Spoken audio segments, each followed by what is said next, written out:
Hello everyone, welcome to my YouTube channel chemistry with Abhishek Ranjan. तो हमने last lecture में Bohr model देखा, Bohr model के मैथमेटिकल कैलकुलेशन देखा और उसका हमने डिमेरिट्स देखा। तो आज के लेक्चर में हम लोग स्टार्ट करेंगे इलेक्ट्रोमैग्नेटिक स्पेक्ट्रम। तो बेसिकली स्पेक्ट्रम क्या होता है और इसके कितने टाइप्स होते हैं, किस किस पार्ट में से कैटेगराइज कर सकते हैं, ये सारी चीज़ें हम लोग पढ़ेंगे इलेक्ट्रोमैग्नेटिक स्पेक्ट्रम में। और इसके बाद फिर फाइनली हम लोग पढ़ेंगे हाइड्रोजन स्पेक्ट्रम। तो लेक्चर स्टार्ट करने से पहले अगर अभी तक आप लोगों ने चैनल को सब्सक्राइब नहीं किया है तो चैनल को सब्सक्राइब कर दें और बेल आइकन प्रेस करना ना भूलें ताकि मेरे आने वाले सारे वीडियो से आप अप टू डेट रहें। ओके, तो फिर हम लोग स्टार्ट करते हैं। ओके, तो हम लोग बात कर रहे हैं कि भाई आपका स्पेक्ट्रम जो है वो क्या होता है। ठीक है, तो हम इसे स्पेक्ट्रम कहें या इसे हम इलेक्ट्रोमैग्नेटिक स्पेक्ट्रम कहें। ठीक है, बात एक ही है। स्पेक्ट्रम या इलेक्ट्रोमैग्नेटिक स्पेक्ट्रम दोनों का मतलब एक ही होता है। क्या होता है यह स्पेक्ट्रम, इसको समझो। Arrangement of electromagnetic radiations in increasing or decreasing order of either frequency or wavelength. Arrangement of electromagnetic radiation in increasing or decreasing order of either frequency or wavelength is called spectrum. यानी कि जितने भी हमने electromagnetic radiation देखा, radio, micro, infra, visible, X ray, gamma ray, cosmic ray, अगर इन सारे raise की बात करें या इनमें से मान लो कुछ रेज की भी बात करते हैं, अगर उन्हें हम अगर सिक्वेंशियल पैटर्न में अगर अरेंज करते हैं, या तो इंक्रीजिंग या तो decreasing order of wavelength of frequency, तो उसे हम लोग क्या कहते हैं, स्पेक्ट्रम। ठीक है, तो उसे हम लोग स्पेक्ट्रम कहते हैं। तो स्पेक्ट्रम का जो बेसिक डेफिनेशन होता है वो यही होता है। अब जैसे एक सिंपल एग्जांपल हम ले प्रिज्म का। मान लो कि हमने प्रिज्म ले लिया और इस प्रिज्म में हमने क्या किया कि व्हाइट लाइट इंसिडेंट कराया। अब ये जो व्हाइट लाइट है ये फर्दर तुम जाके डिस्पर्स होगा डिफरेंट कॉन्स्टिट्यूएंट लाइट में।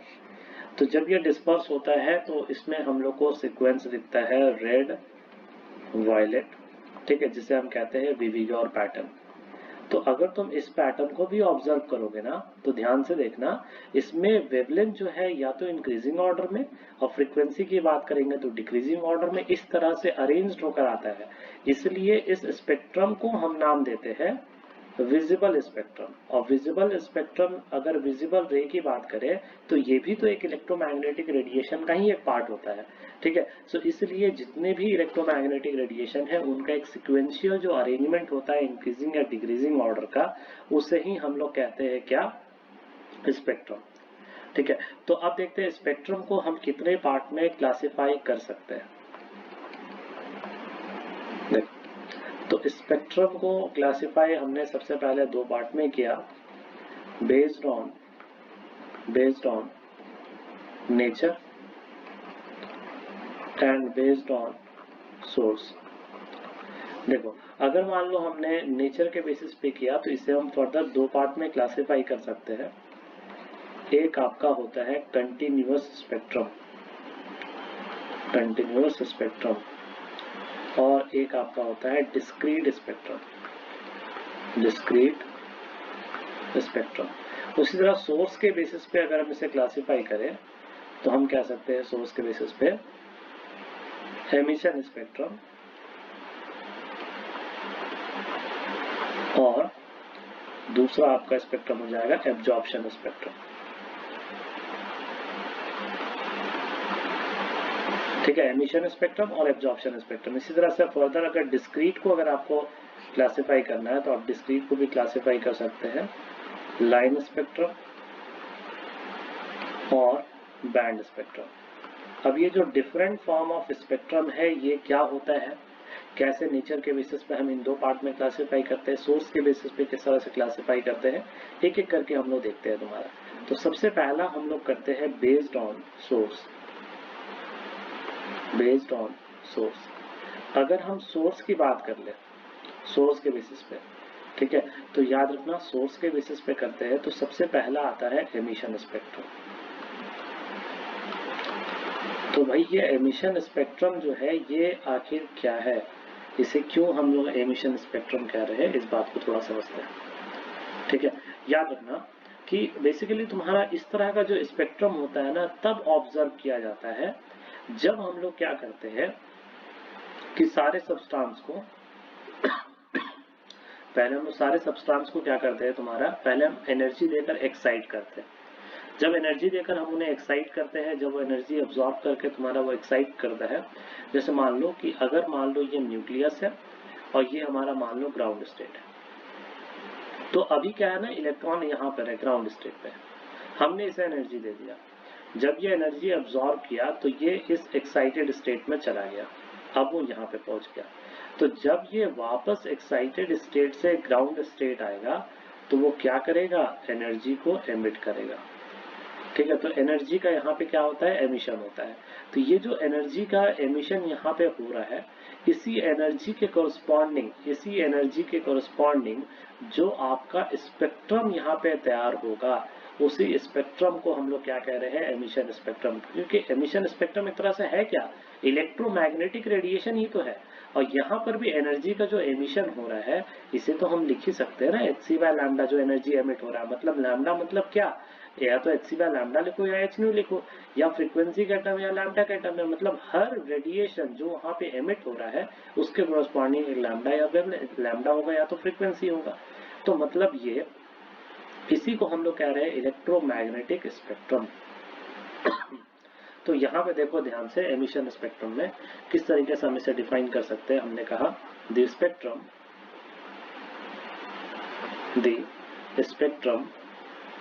of radiation emitted by a substance that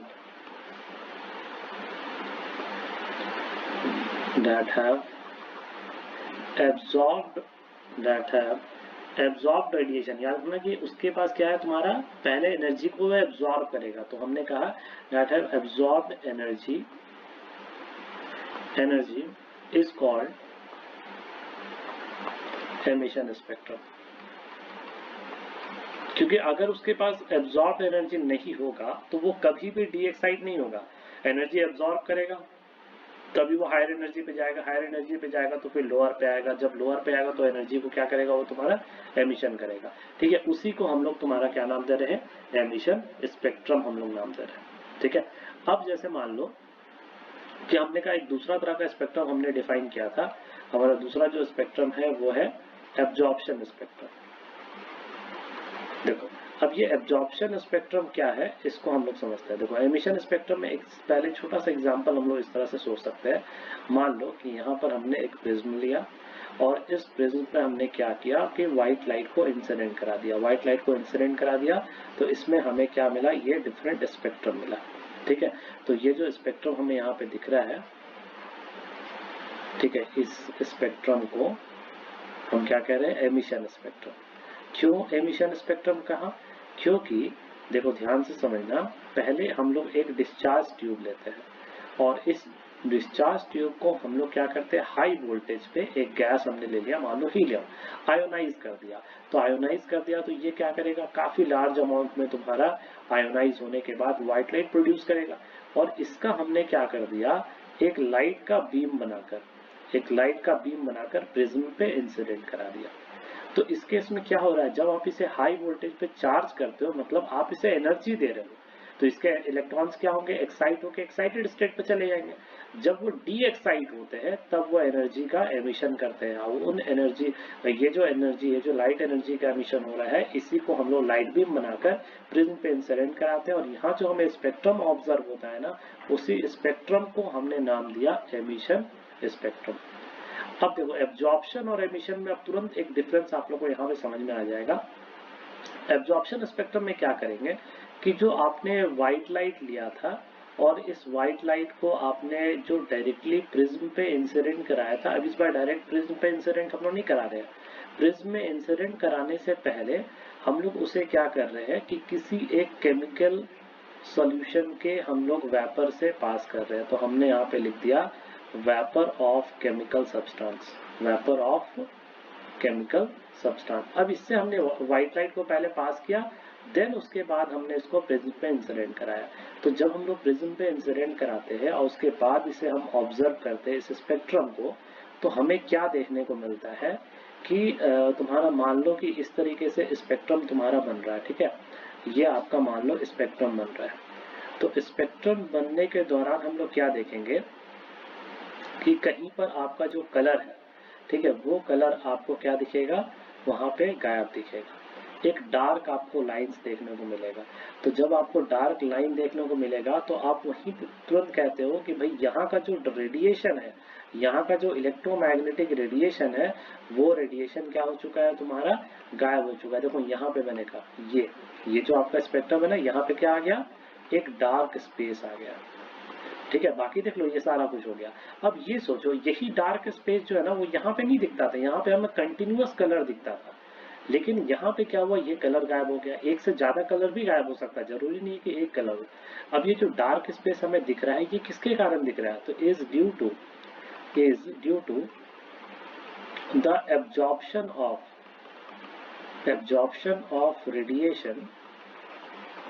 radiation by chemical sample. क्योंकि और कोई तो रीजन दिख नहीं रहा है हमें भाई, यही केमिकल सैंपल प्लेस करने के कारण ऐसा हमें दिखा कि भाई डार्क स्पेस दिखा। मतलब ये कि वहां पर जो स्पेक्ट्रम में कलर होना चाहिए वो कलर मिसिंग है। तो वो जो मिसिंग कलर है, वो जो रेडिएशन है, वो किसने एब्जॉर्ब कर लिया होगा, वो इस केमिकल सैंपल ने क्या कर लिया होगा, एब्जॉर्ब कर लिया होगा। तो इस तरह के स्पेक्ट्रम को हम लोग नाम देते हैं एब्जॉर्प्शन स्पेक्ट्रम। तो हमने क्या कहा भाई, एब्जॉर्प्शन स्पेक्ट्रम क्या होता है। तो देखो हम इसको लिख सकते हैं, इस तरह से डिफाइन कर सकते हैं। In this spectrum, some dark space are present due to the absorption of radiation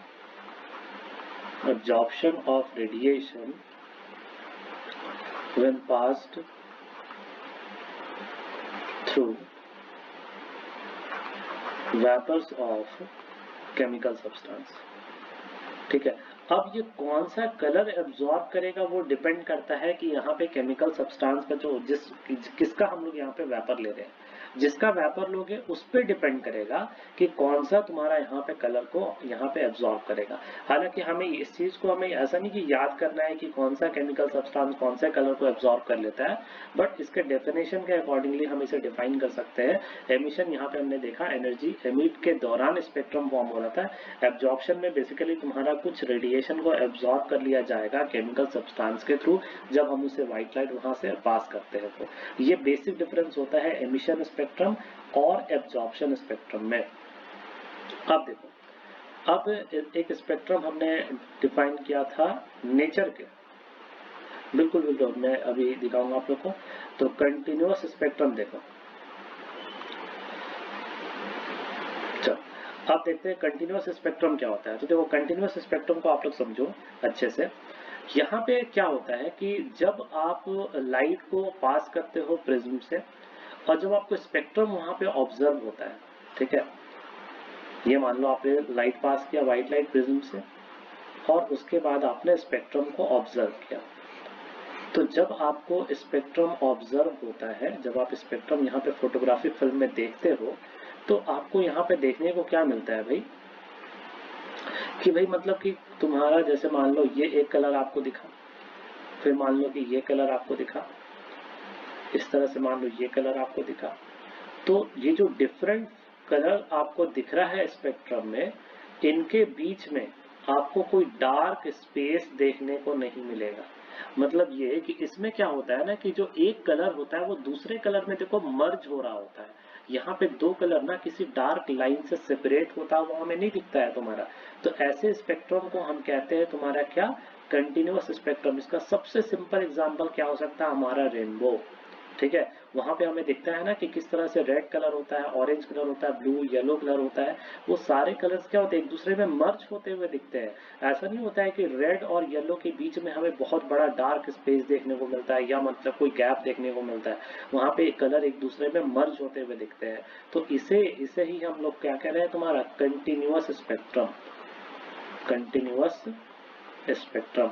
और अगर मान लो यहाँ पर अगर कोई दो तुम्हारा जो लाइन दिख रहा है ना, अगर ये लाइन तुम्हारा या मान लो जो कलर का स्पेक्ट्रम दिख रहा है अगर किसी डार्क स्पेस से सेपरेट हो जाएगा तो इसे ही हम लोग कहते हैं discontinuous spectrum.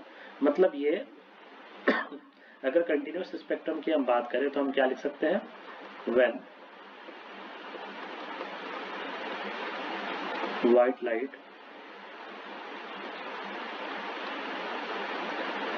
it is dispersed, a bright continuous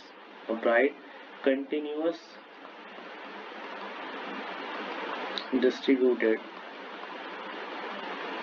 spectrum is observed on photographic film, and there is no dark space between the different spectrum and, और जो कलर होते हैं वो हम लोगों को क्या दिखता है, मर्ज होते हुए दिखता है। And colors appear to be merging into each other। तो इसे हम लोग क्या कहते हैं, कंटिन्यूअस स्पेक्ट्रम। और अगर हम लोग बात करते हैं डिस्क्रीट स्पेक्ट्रम या डिसकंटिन्यूअस, तो अगर हम मान लो डिस्क्रीट स्पेक्ट्रम की बात करें तो भाई डिस्क्रीट स्पेक्ट्रम क्या होता है, तो यहां पे क्या होता है कि जो आपका स्पेक्ट्रम है, when white light is dispersed and the spectrum when observed, then it is seen that क्या देखा जाता है कि जो डिफरेंट कलर्स हैं, different colours are separated by क्या है, डार्क स्पेस के थ्रू सेपरेट हमें दिखेगा, dark spaces. This is called discrete spectrum, क्योंकि वहां पे आपको क्या दिखेगा, डार्क स्पेस दिखेगा दो कलर के बीच में, तो उसे हम कहते हैं तुम्हारा डिस्क्रीट स्पेक्ट्रम। अब जैसे मान लो इसका एग्जांपल क्या हो सकता है भाई डिस्क्रीट स्पेक्ट्रम का, कैसे इसको हम ऑब्जर्व कर सकते हैं, तो इसका हमने कहा दो टाइप, यानी कि लाइन स्पेक्ट्रम और बैंड स्पेक्ट्रम। तो पहले लाइन स्पेक्ट्रम को समझ लेते हैं। लाइन स्पेक्ट्रम क्या है, तो line spectrum is type of discrete spectrum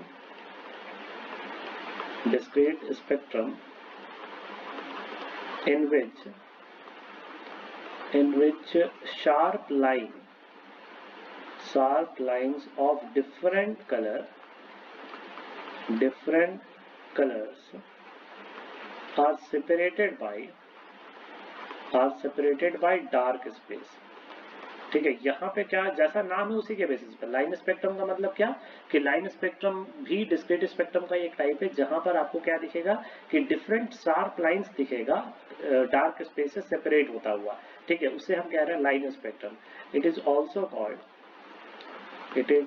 called atomic spectrum. Spectrum भी कह सकते हो, स्पेक्ट्रा भी कह सकते हो, स्पेक्ट्रा प्लूरल हो जाता है, तो ये हो गया लाइन स्पेक्ट्रम। अब आते हैं तुम्हारा सेकंड, बैंड स्पेक्ट्रम। भाई बैंड स्पेक्ट्रम क्या होता है, ये देखो बैंड स्पेक्ट्रम, जैसा वहां पे लाइन नाम था इस तरह से यहाँ पे बैंड है। It is a type of क्या बोलेंगे, discrete spectrum in which colors band are separated by dark space. These are also known as molecular spectrum. ठीक है। अब देखो मैं यहाँ पे आपको दो स्पेक्ट्रम बना के दिखा रहा हूँ, आप लोग बताना कि इसमें से कौन सा लाइन स्पेक्ट्रम होगा और कौन सा आपका बैंड स्पेक्ट्रम होगा। ठीक है, तो जैसे मान लो कि ये लाइन स्पेक्ट्रम, ठीक है, बिल्कुल तुम्हारा देखो मैंने कहा था ना बिल्कुल शार्प लाइंस होगा और वो क्या होगा ना सेपरेट होगा आपका किससे, तो सेपरेट होगा वो डार्क स्पेस से सेपरेट होता हुआ दिखेगा। और यहाँ पे क्या आपको दिखेगा ना कलर बैंड देखने को मिलेगा, जैसे इस तरह से कलर बैंड देखने को मिलेगा, लेकिन हाँ इनके बीच में आपको डार्क स्पेस देखने को मिलेगा, इस तरह से डार्क स्पेस आपको देखने को मिलेगा। ठीक है, तो इसे हम लोग क्या कह रहे हैं तुम्हारा बैंड स्पेक्ट्रम, ये आपका हो गया बैंड स्पेक्ट्रम और ये आपका हो गया लाइन स्पेक्ट्रम। ठीक है, तो जैसे मान लो कि अगर आप एटॉमिक, जिसमें मैंने कहा कि इसे हम एटॉमिक स्पेक्ट्रा भी कहते हैं, वो इसलिए क्योंकि अगर मान लो आप एटॉमिक हाइड्रोजन को या मान लो एटम को डिस्चार्ज करके लाइट स्पेस इंसिडेंट कराओगे ना तो ये लाइन स्पेक्ट्रम कैसा दिखेगा। अगर आप मॉलिक्यूल के स्पेक्ट्रम बनाओगे, मॉलिक्यूल को आयोनाइज करके करोगे तब ये बैंड स्पेक्ट्रम बनाएगा। जैसे एग्जाम्पल मान लो अगर आपने डिस्चार्ज ट्यूब में ध्यान से समझना तो दोनों डिफरेंस क्लियर हो जाएगा। देखो यहाँ पर मैंने डिस्चार्ज ट्यूब में हाइड्रोजन एटम लिया और यहाँ पे मान लो हमने डिस्चार्ज ट्यूब में ऑक्सीजन गैस लिया, तो यहाँ से जो आपका व्हाइट लाइट इंसिडेंट होगा, ठीक है, और यहाँ से जो व्हाइट लाइट इंसिडेंट होगा और जब इसका हम लोग बीम बनाकर प्रिज्म पे गिराते हैं और फिर उसके बाद कलर देखते हैं तो ऐसा दिखता है, और इसका अगर मान लो बीम बनाकर जब हम लोग प्रिज्म पे गिराते हैं और उसके बाद ऑब्जर्व करते हैं तो वह ऐसा दिखता है। इसलिए यहाँ पे चूंकि मॉलिक्यूल हमने लिया ना इसलिए इसे हम कहते हैं क्या, मॉलिक्यूलर स्पेक्ट्रम। और यहाँ पे एटम के थ्रू यहाँ पे देखने को मिलेगा इसलिए इसे हम कहते हैं एटॉमिक स्पेक्ट्रम। तो ये बेसिक आपका डेफिनेशन था सारे स्पेक्ट्रम के बारे में।